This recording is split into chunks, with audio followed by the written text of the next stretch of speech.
தனுசு ராசியில் பிறந்த உங்களுக்கு இந்த வாரம் உங்களுடைய வேலை வாய்ப்புகள் பிரமாதம், பரவாயில்ல. ஒரு பக்கம் வேலையில் இருக்கக்கூடிய பிரச்சனைகள், தடைகள் உங்களுக்கு நீங்குவதற்கான வாய்ப்பு நிறையா இருக்குது. குறிப்பாக இந்த வாரத்தில் யாரெல்லாம் நீங்கள் பெரிய லெவலில் காம்படிட்டிவ் எக்ஸாமினேஷன் எழுதியிருக்கீங்களோ அல்லது ரிட்டன் எக்ஸாம் எழுதி இந்த வாரம் ரிசல்ட் வந்ததுன்னா நீங்கள் பாஸ் பண்ணுறதுக்கான வாய்ப்பு நிறையா இருக்குது. அது மட்டும் இல்லை, ஏதாவது இன்டர்வியூ அட்டன் பண்ணிங்கன்னா நீங்கள் செலக்ட் ஆகிறதுக்கான சூழ்நிலைகளும் இந்த வாரம் உண்டு. ஸோ இந்த வாரத்தில் நீங்கள் என்ன நினைக்கிறீங்களோ அதெல்லாம் நடக்கும். உங்களுடைய எண்ணங்கள், சிந்தனைகள் செயலாக்கம் பெறும். குறிப்பாக ரொம்ப நாளாக வீட்டில் வளர்ப்பு பிராணிகள் வளர்க்கணும்னு ஆசைப்பட்டவங்களுக்கு அதுக்கான வாய்ப்புகள் இருக்குது. நல்ல பெண் வேலையாட்களை எதிர்பார்த்து காத்திருக்கீங்க அப்படின்னா உங்களுக்கு அவர்கள் வேலைக்கு அமைவதற்கான வாய்ப்பும் இந்த வாரம் உங்களுக்கு இருக்குது. இந்த வாரத்தில் மெயினாக உங்களுடைய உடல் ஆரோக்கியம் ரொம்ப கவனமாக இருங்க. ஒரு பக்கம் உங்களுடைய ப்ரொஃபஷன், ஜாப், உங்களுடைய கரியர் பெரிய லெவலில் இருந்தாலும் இன்னொரு பக்கம் ஹெல்த் கண்டிஷனை பொறுத்த வரைக்கும் இந்த வாரம் அவ்வளோ சிறப்பாக இல்லை. இந்த வாரத்தில் நீங்கள் லோன் வாங்கி, கடன் வாங்கி, இடம், மனை, வீடு, வண்டி, வாகனம், வீட்டு உபயோகப் பொருட்கள் இது அத்தனையும் வாங்குவதற்கான வாய்ப்பு, சந்தர்ப்ப சூழ்நிலைகள் உங்களுக்கு உருவாகும்.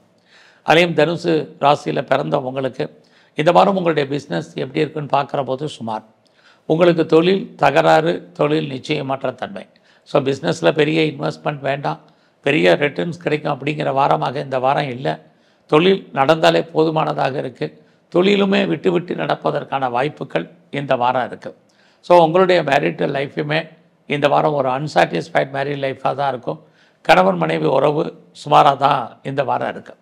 ஸோ இந்த வாரத்தில் உடம்புல நோய் எதிர்ப்பு சக்தியை நீங்கள் அதிகப்படுத்துங்க.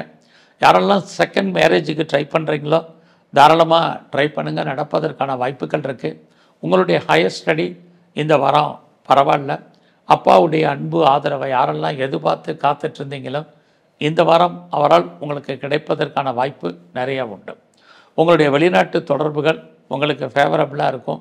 நீங்கள் வெளியூரில், வெளி மாநிலத்தில் இன்வெஸ்ட்மெண்ட் பண்ணுறதாக இருந்தால் தாராளமாக இன்வெஸ்ட்மெண்ட் பண்ணுங்கள். பின்னாடி அது உங்களுக்கு பெரிய லெவலில் லாபத்தை கொடுப்பதற்கான இதாக இருந்துக்கிட்டே இருக்கும். அதுலேயும் தனுசு ராசியில் பிறந்த உங்களுக்கு உங்களுடைய 8ஆம் இடத்துல செவ்வாய் இருக்கிறது. போக்குவரத்து, வெஹிக்கிள்ஸ், வண்டி வாகனங்களில் எச்சரிக்கையாக போங்க. தேவையில்லாமல் யாருக்கும் கடன் கொடுக்காதீங்க, திரும்ப வருவதற்கான வாய்ப்புகள் இல்லை. இந்த வாரத்தில் முருகனையும் குறிப்பாக மகாலட்சுமியை நல்ல வழிபாடு பண்ணுங்கள்.